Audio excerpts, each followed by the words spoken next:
12 अप्रैल यानी मंगलवार की रात को गौतम बुद्ध नगर के ऊंची दौनकौर गांव में पथराव होता है दो समुदायों के बीच। हमने अभी एक समुदाय के लोगों से बात करी और हम मौजूद हैं इस वक्त दूसरे समुदाय के साथ, जिनका आरोप है कि मंगलवार की रात को ब्रजेश जो कि जब अपनी दुकान से वापस आ रहे थे तो घर के पास ही उनकी गाड़ी से एक कुत्ते को ठोकर लग जाती है, टक्कर लग जाती है उनकी गाड़ी से, जिसके बाद जो वहाँ पे मौजूद लोग होते हैं वो ब्रजेश को समझाते हैं कि आप गाड़ी जो है वो धीरे चलाइए, लेकिन इसके बाद जो मामला है वो तूल पकड़ लेता है और दोनों समुदाय के बीच बहस छिड़ जाती है, जिसके बाद ऐसा आरोप है कि पत्थरबाजी भी शुरू हो जाती है।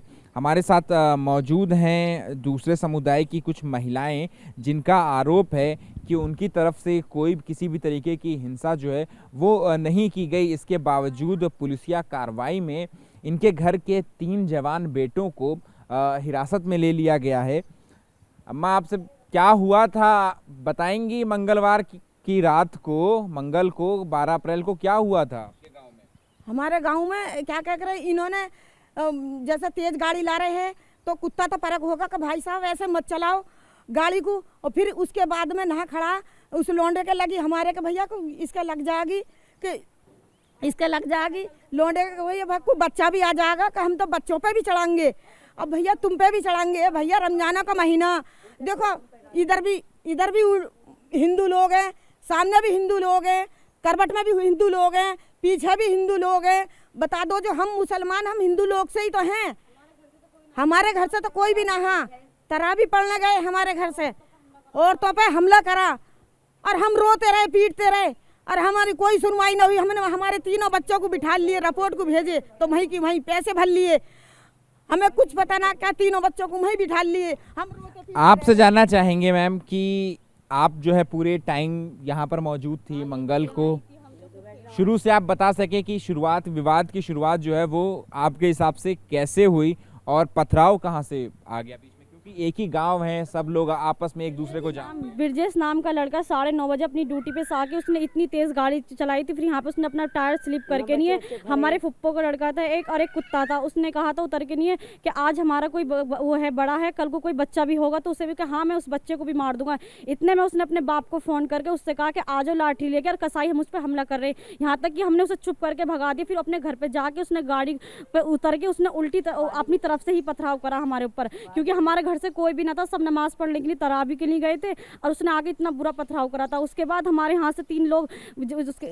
रिपोर्ट दर्ज कराने के लिए गए थे, जो कि हमारे तीनों भाइयों को बिठा लिया, जिसकी उम्र भी 12-12, 13-13 साल की है, और रिपोर्ट एक तरफा हुई है, दोनों तरफ से रिपोर्ट नहीं हुई है और हमारी कोई कार्रवाई नहीं कर रहा, ना कोई हमारी सुनना, क्योंकि पुलिस भी हमारा साथ नहीं दे रही है, सब हमारे खिलाफ है और क्यों ना रिपोर्ट दोनों तरफ से होनी चाहिए, क्योंकि उनकी तरफ से कोई नहीं है।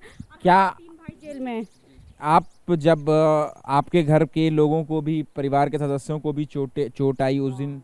चोट आई उन्होंने फिर भी कोई कार्रवाई नहीं कर रहा, सब उनका साथ दे रहे, सब उनके हमारे खिलाफ है, क्योंकि उनके अंदर कोई ना तो इंसानियत रही है और ना इंसाफ की कोई कह रहा, सब ना इंसाफी की कर रहे। देखो हमारे ऊपर आप देख सकते हैं, मैं तस्वीरों में देख रहा हूँ कि ये जो बच्चे हैं, क्या इतने कमजोर हो गए, क्या मतलब मुसलमान में इतनी ताकत हो गई, हिंदू कमजोर हो गए, जो मुसलमानों को मार के वो खुद अपने हमें फंसा रहे। क्या ये चोट जो बच्चों को है, क्या ये उसी दंगों में, क्या ये पथराव में ही ये चोट लगी? ये पथराव में ही लगी है, ये पथराव में लगी। ब्रजेश नाम के नहीं पथराव करा था, गाड़ी में से उतर के, जो हमारे छोटे छोटे भाइयों को सबको लगी है। ऐसा क्या हो गया कि आप लोग एक गांव में रहते हैं, अभी तक हंसी खुशी से रहते थे? हमसे दुश्मनी, शुरू से दुश्मनी साजिश थी हमारे। इसलिए दुश्मनी को बस जमीन पे है, क्योंकि उनकी 20 साल की दीवार थी जो आज इन्होंने फोड़ के नहीं और कहना वो अपने अंदर जमीन लेना चाह रहे हैं। क्योंकि आप बताएं, आपके पैर में चोट लगी है, कैसे लगी आपके पैर में चोट? क्या करना भैया, लड़ो मत ना, अपने ये भी अपने आप भरोसा, हम कथ के रहते चले आए, हम कहाँ को लड़ा, तो ऐसे ईंट लगी मेरे यहाँ पे, तो मैं तो अपने घर में को आगे, मैं बीमारी सांस की, मैं गिर गई, तो मुझसे कुछ ना हुआ, मुझे उठा कर ईंट कहाँ से? वहीं से, उधर से आई, उनकी माई से, खेत की माई से। 11 अप्रैल की वीडियो, जिन्होंने जान से मारने की साजिश करी, उस वीडियो में इनके सब कुछ रिकॉर्ड हैगा। ये पूरे खेतों में ईंट इकट्ठी कर रहे थे हमें मारने के लिए।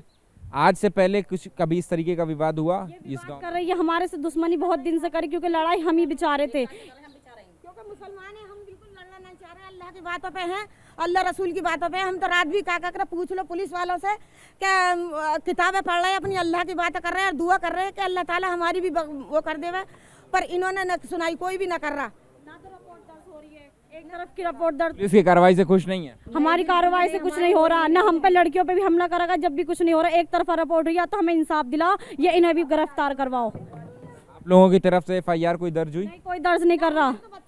हमारे क्यों? भाइयों को ये पता नहीं क्यों फर्जी केस बना बना के वो हमें फंसा रहे हैं।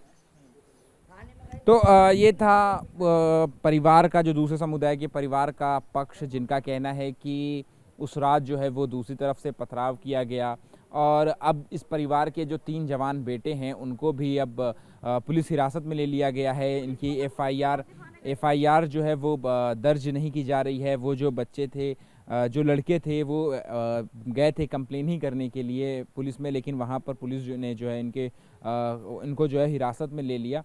तो ये था, आपने दूसरे समुदाय का भी पक्ष जो है आपने सुना, जिनका कहना है कि ज़मीनी विवाद से ये लड़ाई शुरू हुई और उस दिन एक गांव में जब वो दूसरे समुदाय के जो शख्स हैं वो जो अपनी गाड़ी से जा रहे थे तो एक कुत्ता बीच में आ जाता है और वहीं से विवाद जो है वो धीरे धीरे तूल पकड़ता है और फिर दोनों समुदाय के बीच जो है वो पत्थर चलने लगते हैं और आरोप जो है वो दोनों समुदाय एक दूसरे के ऊपर लगा रहे हैं।